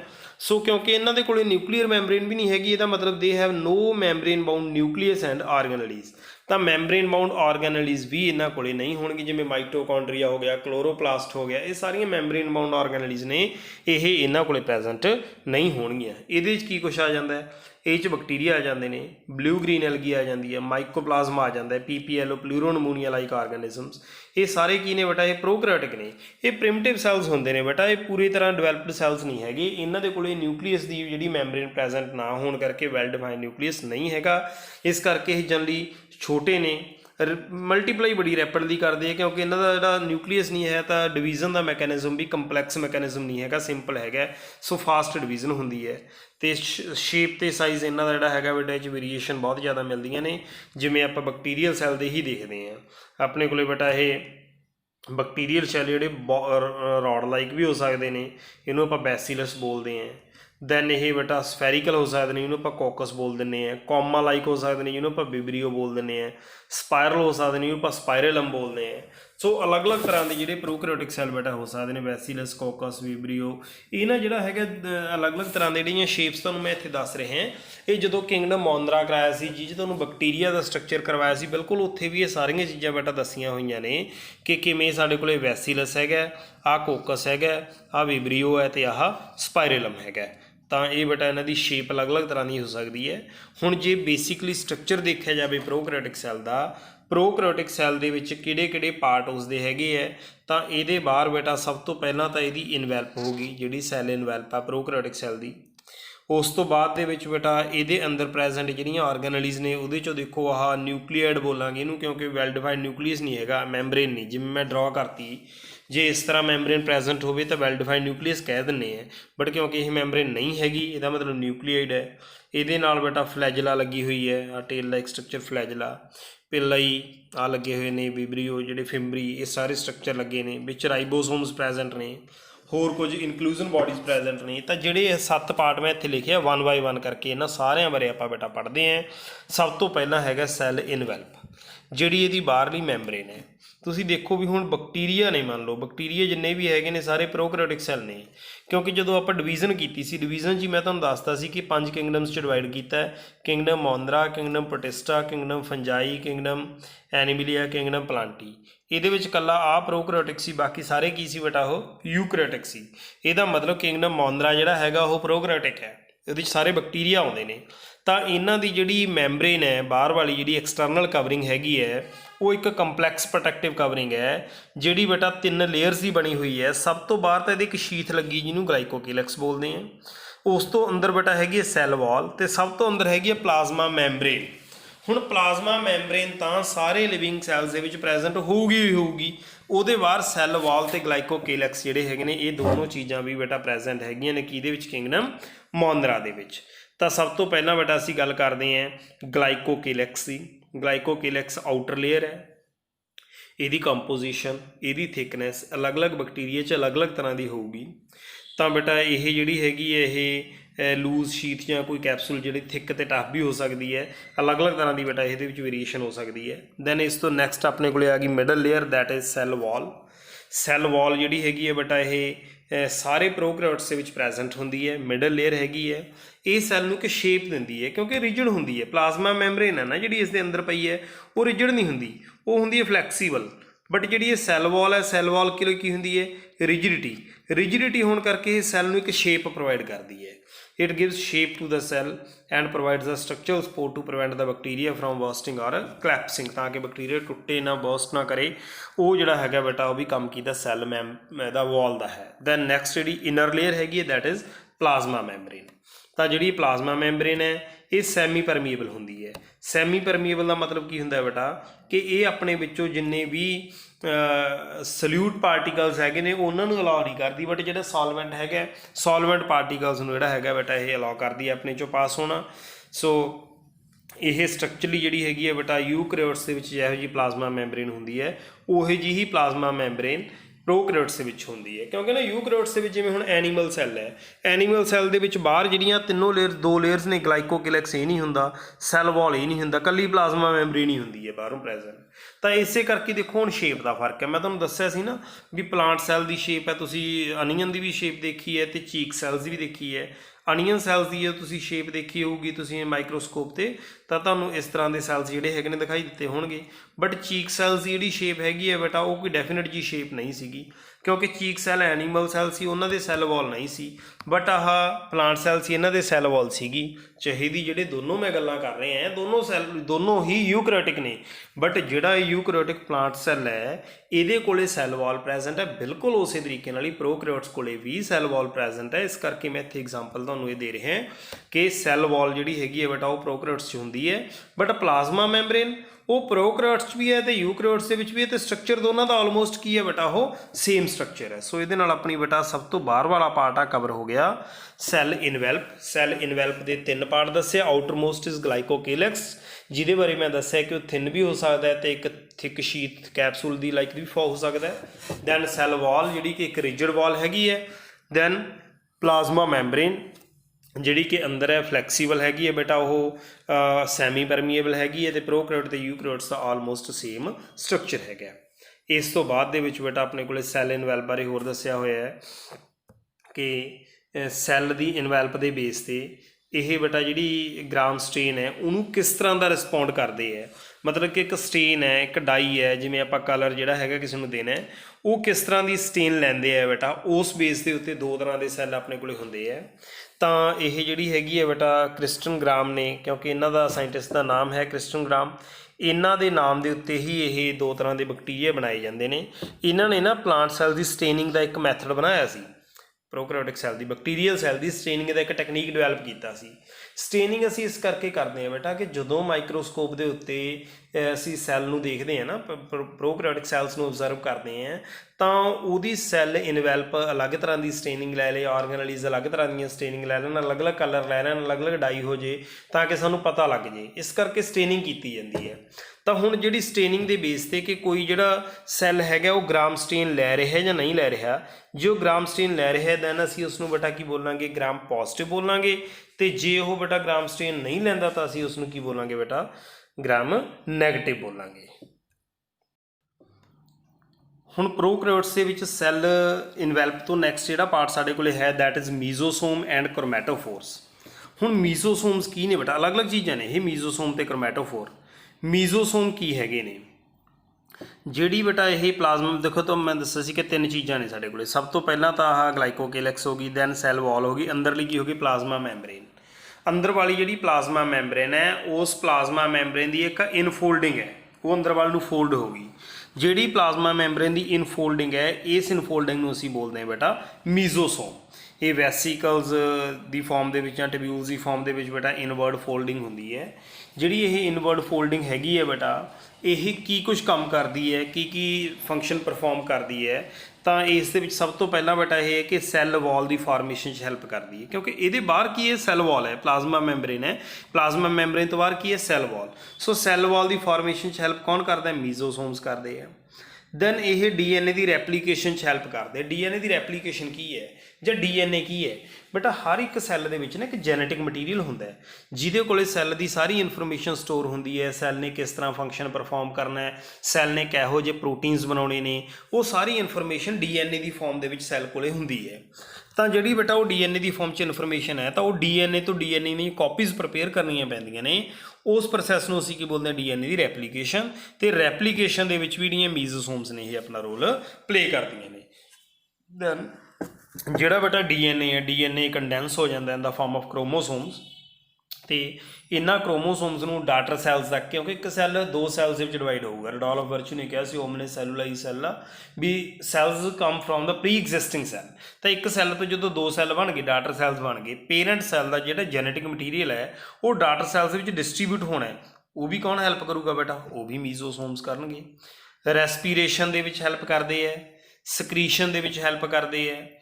ਦੈਨ ਬੇਟਾ ਇੱਕ ਹੋਰ ਬਹੁਤ ਇੰਪੋਰਟੈਂਟ ਕੰਮ ਹੈ ਕਿ ਸੈੱਲ ਦੀ ਮੈਂਬਰੇਨ ਦਾ ਸਰਫੇਸ ਏਰੀਆ ਇਨਕਰੀਜ਼ ਕਰ ਦਿੰਦੇ ਹੈ, ਕਿਉਂਕਿ ਜਿਹੜੀਆਂ ਐਂਜ਼ਾਈਮੈਟਿਕ ਐਕਟੀਵਿਟੀਜ਼ ਹੋਣੀਆਂ ਨੇ ਉਹ ਮੈਂਬਰੇਨ ਦੇ ਸਰਫੇਸ 'ਤੇ ਹੋਣੀਆਂ। ਇਹਦਾ ਮਤਲਬ ਜਿੰਨਾ ਸਰਫੇਸ ਏਰੀਆ ਇਨਕਰੀਜ਼ ਕਰ ਦੇਣਗੇ ਉਨੀਆਂ ਹੀ ਜਿਹੜੀਆਂ ਐਂਜ਼ਾਈਮੈਟਿਕ ਐਕਟੀਵਿਟੀਜ਼ ਵੀ ਇਨਕਰੀਜ਼ ਹੋ ਜਾਣਗੀਆਂ। ਤਾਂ ਇਹ ਬੇਟਾ ਇਸ ਦਾ ਕੰਮ ਹੋ ਸਕਦਾ। ਦੈਨ ਇਸ ਤੋਂ ਬਾਅਦ 'ਚ ਆਪਣੇ ਕੋਲ ਹੈਗੇ ਨੇ ਬੇਟਾ ਕ੍ਰੋਮੈਟੋਫੋਰਸ। ਹੁਣ ਕ੍ਰੋਮੈਟੋਫੋਰ ਸਾਰਿਆਂ ਦੇ ਵਿੱਚ ਨਹੀਂ ਪ੍ਰੈਜ਼ੈਂਟ ਹੁੰਦੇ, ਜਿਵੇਂ ਸਾਈਨੋਬੈਕਟੀਰੀਆ ਹੈ, ਬਲੂ ਗ੍ਰੀਨ ਐਲਗੀ ਹੈ। ਬਲੂ ਗ੍ਰੀਨ ਐਲਗੀ ਦੇ ਵਿੱਚ ਨਾ ਮੀਜ਼ੋਸੋਮਸ ਤੋਂ ਇਲਾਵਾ ਕੁਝ ਕੁ ਹੋਰ ਵੀ ਪਿਗਮੈਂਟ ਕੰਟੇਨਿੰਗ ਇਨਫੋਲਡਿੰਗਸ ਹੁੰਦੀਆਂ। ਦੇਖੋ ਦਿਖਾਈਆਂ ਹੋਈਆਂ ਸਾਰੀਆਂ ਇਹ ਪਿਗਮੈਂਟ ਕੰਟੇਨਿੰਗ ਜਿਹੜੀਆਂ ਇਨਫੋਲਡਿੰਗਸ ਹੁੰਦੀਆਂ ਨੇ, ਇਹਨਾਂ ਨੂੰ ਅਸੀਂ ਕੀ ਕਹਿ ਦਿੰਦੇ ਹਾਂ ਬੇਟਾ? ਇਹ ਕ੍ਰੋਮੈਟੋਫੋਰਸ ਬੋਲ ਦਿੰਦੇ ਹਾਂ। ਅਤੇ ਇਹ ਕ੍ਰੋਮੈਟੋਫੋਰ ਸਾਰਿਆਂ ਦੇ ਵਿੱਚ ਪ੍ਰੈਜ਼ੈਂਟ ਨਹੀਂ ਹੁੰਦੇ, ਇਹ ਕੁਝ ਕੁ ਪ੍ਰੋਕੈਰੀਓਟਸ ਦੇ ਵਿੱਚ ਹੀ ਹੁੰਦੇ ਨੇ, ਜਿਵੇਂ ਸਾਈਨੋਬੈਕਟੀਰੀਆ ਦੇ ਵਿੱਚ ਪ੍ਰੈਜ਼ੈਂਟ ਹੁੰਦੇ ਆ। ਤਾਂ ਇਹ ਸੀ ਬੇਟਾ ਇਸ ਦਾ ਦੂਸਰਾ ਪਾਰਟ। ਪਹਿਲਾ ਆਪਾਂ ਕੀਤਾ ਸੈੱਲ ਇਨਵੈਲਪ ਅਤੇ ਦੂਸਰਾ ਕੀਤਾ ਬੇਟਾ ਮੀਜ਼ੋਸੋਮ ਐਂਡ ਕ੍ਰੋਮੈਟੋਫੋਰ। ਹੁਣ ਬੇਟਾ ਅਸੀਂ ਤੀਸਰੇ ਪਾਰਟ ਵੱਲ ਮੂਵ ਕਰ ਰਹੇ ਹਾਂ, ਦੈਟ ਇਜ਼ ਨਿਊਕਲੀਆਇਡ, ਜਿਹੜਾ ਸੈਂਟਰ ਦੇ ਵਿੱਚ ਪ੍ਰੈਜ਼ੈਂਟ ਹੈ। ਜਿਵੇਂ ਆਪਾਂ ਨਿਊਕਲੀਅਸ ਦੀ ਗੱਲ ਕੀਤੀ ਹੈ, ਤਾਂ ਇਹ ਜਿਹੜਾ ਹੈਗਾ ਬੇਟਾ ਕੀ ਹੈ? ਇਹ ਨੌਨ ਮੈਂਬਰਨਸ, ਮਤਲਬ ਕਿ ਮੈਂਬਰੇਨ ਬਾਉਂਡ ਨਹੀਂ ਹੈਗਾ। ਇੱਕ ਜੀਨੋਮਿਕ ਡੀਐਨਏ ਹੈ, ਸੈੱਲ ਦਾ ਜਿਹੜਾ ਜੈਨੇਟਿਕ ਮਟੀਰੀਅਲ ਉਹ ਹੈ। ਇਹ ਸਰਕੂਲਰ ਡੀਐਨਏ ਹੈਗਾ ਬੇਟਾ, ਜੈਨੇਟਿਕ ਮਟੀਰੀਅਲ ਹੈਗਾ, ਨਾਲ ਇਹਦੇ ਪ੍ਰੋਟੀਨਸ ਵਗੈਰਾ ਹੈਗੇ ਨੇ, ਬਟ ਇਹਦੇ ਬਾਹਰ ਕੋਈ ਵੀ ਮੈਂਬਰੇਨ ਨਹੀਂ ਹੈਗੀ। ਜੇ ਮੈਂਬਰੇਨ ਹੁੰਦੀ ਫਿਰ ਤਾਂ ਯੂਕੈਰੀਓਟਿਕ ਹੀ ਹੋ ਜਾਂਦੇ ਨਾ, ਤਾਂ ਇਹ ਮੈਂਬਰੇਨ ਨਹੀਂ ਹੈਗੀ, ਇਸੇ ਕਰਕੇ ਕੀ ਨੇ? ਇਹ ਪ੍ਰੋਕੈਰੀਓਟਿਕ ਹੈਗੇ ਨੇ। ਬਹੁਤ ਸਾਰੇ ਜਿਹੜੇ ਬੈਕਟੀਰੀਆ ਹੈਗੇ ਨੇ ਬੇਟਾ, ਉਹਨਾਂ ਕੋਲੇ ਕੋਈ ਜਿਹੜਾ ਹੈਗਾ ਸਮਾਲ, ਅਸੀਂ ਕਹਿ ਦਿੰਦੇ ਹਾਂ ਕਿ ਸਰਕੂਲਰ ਡੀਐਨਏ ਇਸ ਤੋਂ ਇਲਾਵਾ ਵੀ ਪ੍ਰੈਜ਼ੈਂਟ ਹੁੰਦਾ ਹੈ, ਜਿਹਨੂੰ ਅਸੀਂ ਪਲਾਜ਼ਮਿਡ ਬੋਲ ਦਿੰਦੇ ਹਾਂ। ਆਹ ਤਾਂ ਦੇਖੋ ਨਿਊਕਲੀਏਡ ਹੋ ਗਿਆ ਜਿਹੜਾ ਮੇਨ ਹੋ ਗਿਆ, ਬਟ ਇਸ ਤੋਂ ਇਲਾਵਾ ਦੂਜਾ ਦਿਖਾਇਆ ਹੋਇਆ ਪਲਾਜ਼ਮਿਡ। ਕਈਆਂ ਦੇ ਵਿੱਚ ਕੀ ਹੈ, ਇੱਕ ਇਹੋ ਜਿਹੜਾ ਹੈਗਾ ਅਲੱਗ ਤੋਂ ਵੀ ਜੈਨੇਟਿਕ ਮਟੀਰੀਅਲ ਪ੍ਰੈਜ਼ੈਂਟ ਹੁੰਦਾ ਹੈ, ਜਿਸ ਨੂੰ ਅਸੀਂ ਕੀ ਬੋਲ ਦਿੰਦੇ ਹਾਂ? ਡੀਐਨਏ ਪ੍ਰੈਜ਼ੈਂਟ ਹੁੰਦਾ, ਜਿਸ ਨੂੰ ਅਸੀਂ ਕੀ ਬੋਲ ਦਿੰਦੇ ਹਾਂ? ਪਲਾਜ਼ਮਿਡ ਬੋਲ ਦਿੰਦੇ ਹਾਂ। ਹੀ ਬੇਟਾ ਪ੍ਰੋਕੈਰੀਓਟਿਕ ਸੈੱਲ ਦਾ ਉਹ ਸਟਰਕਚਰ ਹੈਗਾ ਜਿਹੜਾ ਪ੍ਰੋਕੈਰੀਓਟਿਕ ਸੈੱਲ ਦੀ ਯੂਕੈਰੀਓਟਿਕ ਸੈੱਲ ਨਾਲੋਂ ਡਿਸਟਿੰਕਸ਼ਨ ਕ੍ਰੀਏਟ ਕਰ ਰਿਹਾ ਹੈ। ਇਸ ਤੋਂ ਨੈਕਸਟ ਆਪਣੇ ਕੋਲੇ ਹੈ ਫਲੈਜਲਾ। ਫਲੈਜਲਾ ਜਿਹੜੀ ਹੁੰਦੀ ਹੈ ਬੇਟਾ, ਇਹ ਮੋਸ਼ਨ ਦੇ ਵਿੱਚ, ਲੋਕੋਮੋਸ਼ਨ 'ਚ ਹੈਲਪ ਕਰਦੀ ਹੈ, ਬੈਕਟੀਰੀਆ ਨੂੰ ਇੱਕ ਜਗ੍ਹਾ ਤੋਂ ਦੂਜੀ ਜਗ੍ਹਾ 'ਤੇ ਜਾਣ ਦੇ ਵਿੱਚ ਹੈਲਪ ਕਰਦੀ ਹੈ। ਤਾਂ ਫਲੈਜਲਾ ਜਿਹੜੀ ਹੈਗੀ ਹੈ ਬੇਟਾ, ਇਹ ਅਸਲ ਦੇ ਵਿੱਚ ਸੈੱਲ ਵਾਲ ਦੀ ਹੀ ਐਕਸਟੈਂਸ਼ਨ ਹੁੰਦੀ ਹੈ, ਸੈੱਲ ਵਾਲ ਤੋਂ ਹੀ ਨਿਕਲਦੀ ਹੈ। ਅਤੇ ਇਸ ਦੇ ਫਲੈਜਲਾ ਦੇ ਵਿੱਚ ਬੇਟਾ 3 ਪਾਰਟ ਇਸ ਦੇ ਫਲੈਜਲਾ ਦੇ ਹੁੰਦੇ ਆ ਆਪਣੇ ਕੋਲੇ। ਆਪਾਂ ਪੜ੍ਹ ਰਹੇ ਸੀ ਇੱਥੇ, ਯੈਸ ਦਿਸ ਇਜ਼ ਫਲੈਜਲਾ। ਤਾਂ ਫਲੈਜਲਾ ਦੇ 3 ਪਾਰਟ ਹੈਗੇ ਨੇ, filament, hook and basal body. ਤਾਂ ਇਸ ਦਾ ਇਹ ਫਿਲਾਮੈਂਟ ਹੈਗਾ ਬੇਟਾ।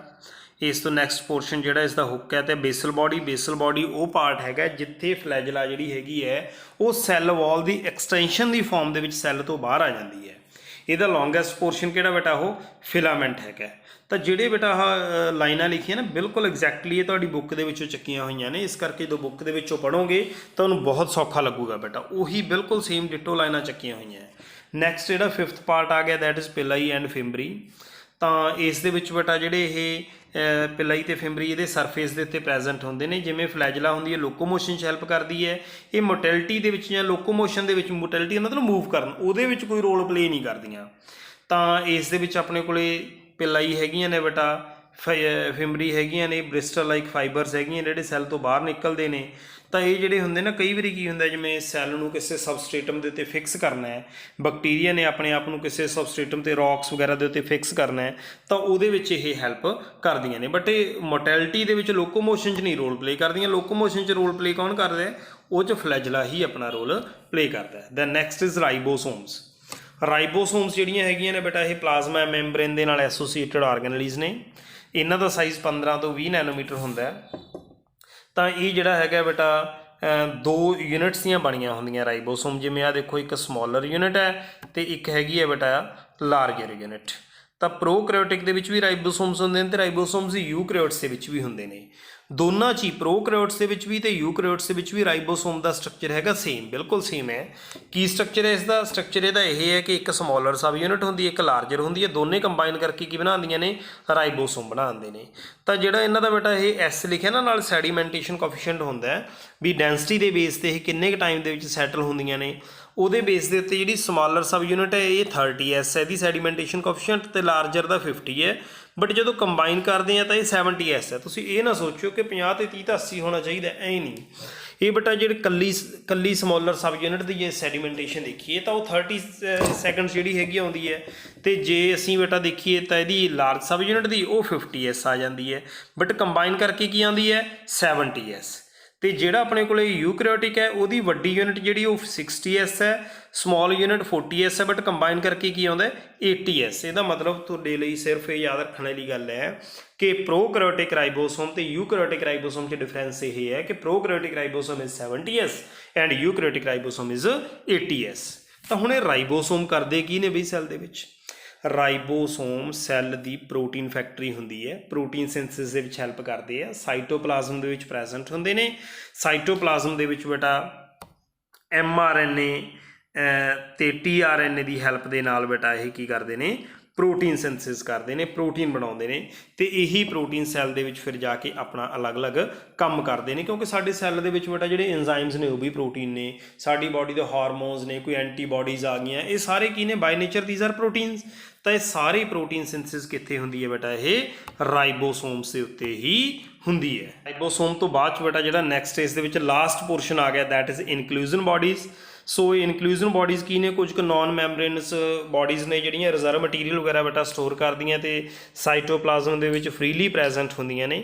ਸੋ ਇਹਦੇ ਵਿੱਚ ਜਿਵੇਂ ਫਾਸਫੇਟ ਗ੍ਰੈਨੂਲਸ ਹੈਗੇ ਨੇ ਜਾਂ ਕੋਈ ਗੈਸ ਵੈਕਿਊਲਸ ਹੈਗੇ ਨੇ, ਗਲਾਈਕੋਜਨ ਗ੍ਰੈਨੂਲਸ ਹੈਗੇ ਨੇ, ਇਸ ਤਰ੍ਹਾਂ ਦੀਆਂ ਕੁਝ ਕੁ ਇਨਕਲੂਜਨ ਬਾਡੀਜ਼ ਜਿਹੜੀਆਂ ਹੈਗੀਆਂ ਨੇ ਬੇਟਾ ਉਹ ਇਹਦੇ ਵਿੱਚ ਪ੍ਰੈਜ਼ੈਂਟ ਹੋ ਸਕਦੀਆਂ ਨੇ। ਫੂਡ ਮਟੀਰੀਅਲ ਵਗੈਰਾ ਬੇਟਾ ਇਹ ਸਟੋਰ ਕਰਦੀਆਂ ਨੇ। ਸੋ ਇਹ ਹੀ ਬੇਟਾ ਜਿਹੜੇ ਸੈੱਲ ਦੇ ਪ੍ਰੋਕੈਰੀਓਟਿਕ ਸੈੱਲ ਦੇ ਅਲੱਗ-ਅਲੱਗ ਕੰਪੋਨੈਂਟ ਨੇ। ਇਸ ਤੋਂ ਬਾਅਦ 'ਚ ਅਸੀਂ ਯੂਕੈਰੀਓਟਿਕ ਸੈੱਲ ਸਟਾਰਟ ਕਰਨਾ ਹੈ, ਬਟ ਯੂਕੈਰੀਓਟਿਕ ਸੈੱਲ ਨੂੰ ਸਟਾਰਟ ਕਰਨ ਤੋਂ ਪਹਿਲਾਂ ਪ੍ਰੋਕੈਰੀਓਟਿਕ ਸੈੱਲ ਦੇ ਜਿਹੜੇ ਬੇਟਾ ਕੰਪੋਨੈਂਟ ਮੈਂ ਦੱਸੇ 7 ਦੇ 7 ਕੰਪੋਨੈਂਟ, ਇੱਕ ਵਾਰ ਬੇਟਾ ਉਹਨਾਂ ਦੇ ਉੱਤੇ ਜ਼ਰੂਰ ਤੁਸੀਂ ਨਿਗਾਹ ਮਾਰੋ। ਸਭ ਤੋਂ ਪਹਿਲਾਂ ਮੈਂ ਦੱਸਿਆ ਕਿ ਸੈੱਲ ਇਨਵੈਲਪ ਹੈਗੀ ਹੈ ਜਿਹਦੇ 3 ਪਾਰਟ ਨੇ, ਗਲਾਈਕੋਕੇਲੈਕਸ ਹੈ, ਸੈੱਲ ਵਾਲ ਹੈ ਅਤੇ ਸੈੱਲ ਮੈਂਬਰੇਨ ਹੈ।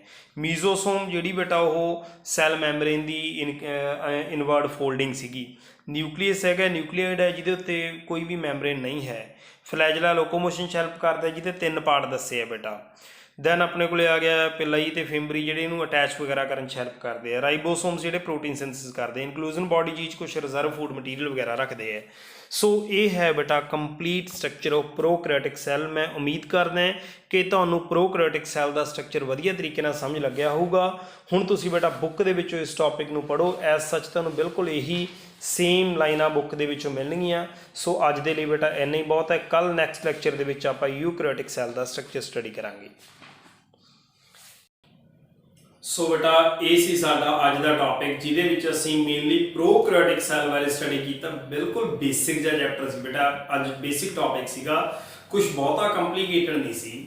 ਬਟ ਇਸ ਟੌਪਿਕ ਨੂੰ ਪੜ੍ਹਾਉਣ ਦੇ ਟਾਈਮ ਦੇ ਉੱਤੇ ਮੇਰੀ ਕੋਸ਼ਿਸ਼ ਇਹੀ ਰਹੀ ਕਿ ਤੁਹਾਨੂੰ ਉਹ ਪੜ੍ਹਾਇਆ ਜਾਵੇ ਜੋ ਤੁਹਾਡੀ ਬੁੱਕ ਦੇ ਵਿੱਚ ਲਿਖਿਆ ਹੋਇਆ ਹੈ। ਤਾਂ ਬਿਲਕੁਲ ਬੇਟਾ ਉੱਥੋਂ ਹੀ ਕੰਮ ਕਰਵਾਇਆ ਗਿਆ। ਇਸ ਕਰਕੇ ਸਾਰੇ ਸਟੂਡੈਂਟਸ ਨੇ ਹੁਣ ਲੈਕਚਰ ਨੂੰ ਬੰਦ ਕਰਕੇ ਆਪਣੀ ਬੁੱਕ ਦੇ ਵਿੱਚ ਇਸ ਟੌਪਿਕ ਨੂੰ ਨਾਲ ਦੀ ਨਾਲ ਪੜ੍ਹ ਲੈਣਾ। ਜਿਹੜੀਆਂ ਚੀਜ਼ਾਂ ਮੈਂ ਕਰਵਾਈਆਂ ਨੇ ਉਹਨਾਂ ਨੂੰ ਅੰਡਰਲਾਈਨ ਕਰ ਦੇਣਾ। ਤੇ ਬੇਟਾ ਲੈਕਚਰ ਜੇ ਵਧੀਆ ਤਰੀਕੇ ਨਾਲ ਸਮਝ ਲੱਗ ਗਿਆ ਬੇਟਾ ਤਾਂ ਇਸ ਲੈਕਚਰ ਨੂੰ ਵੱਧ ਤੋਂ ਵੱਧ ਸਟੂਡੈਂਟਸ ਤੱਕ ਸ਼ੇਅਰ ਕਰੋ। ਤੇ ਜੇ ਬੇਟਾ ਲੈਕਚਰ ਨੂੰ ਪੜ੍ਹਦੇ ਟਾਈਮ ਦੇ ਉੱਤੇ, ਸੁਣਦੇ ਟਾਈਮ ਦੇ ਉੱਤੇ ਕੋਈ ਡਾਊਟ ਰਹਿ ਗਿਆ, ਕੋਈ ਕਨਫਿਊਜ਼ਨ ਰਹਿ ਗਈ, ਕੁਝ ਕਲੀਅਰ ਨਹੀਂ ਹੋਇਆ ਤਾਂ ਬੇਝਿਜਕ ਮੇਰੇ WhatsApp ਨੰਬਰ ਦੇ ਉੱਤੇ ਬੇਟਾ ਤੁਸੀਂ ਕੋਈ ਵੀ ਕੁਐਸਚਨ ਇਸ ਟੌਪਿਕ ਦੇ ਰਿਗਾਰਡਿੰਗ ਪੁੱਛ ਸਕਦੇ ਹੋ। ਸੋ ਅੱਜ ਦੇ ਲਈ ਇੰਨਾ ਹੀ ਬੇਟਾ। Thank you very much.